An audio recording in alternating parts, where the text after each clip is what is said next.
India's industrial output contracts 16.6% in June as per the IIP data. That's the Index of Industrial Production data released by the government today.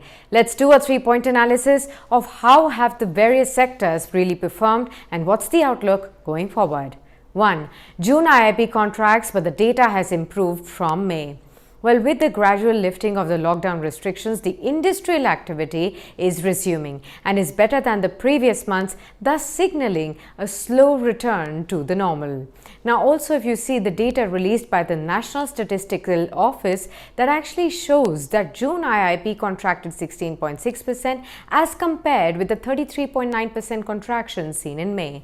Now, the Ministry of Statistics and Program Implementation released a statement saying that in view of the preventive measures and also the announcement of the nationwide lockdown by the government to really contain spread of COVID-19 pandemic, a large number of the industrial sector establishments were not operating from the end of March 2020 onwards. Now, this has had an impact on the items being produced by these establishments during the period of the lockdown. 2. How have the various sectors really performed in the month of June? Well, in June this year, the manufacturing sector has contracted 17.1%. The mining sector has contracted 19.8%, whereas the electricity production has contracted 10% in June. Now, in the first quarter of the current fiscal year, that's April to June, the manufacturing sector took the maximum hit and contracted by 40.7%.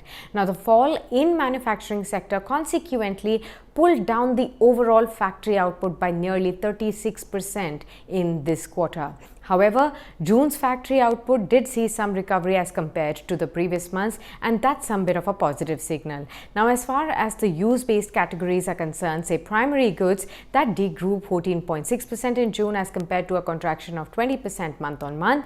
Capital goods sector growth at minus 36.9% in June was better than the contraction of 64.3% month-on-month, and also intermediate goods growth at minus 25% also came in better than the 44% contraction seen month-on-month.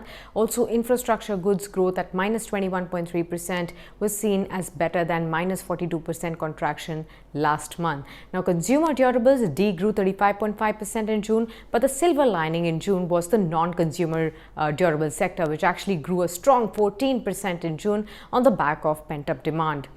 3. What's the outlook going forward then? Well, while the experts are saying that gradual reopening of the economy will continue to have a positive impact on the overall IIP data, the July figures too will be in the negative category, but just a shade better than the June and the May months as well.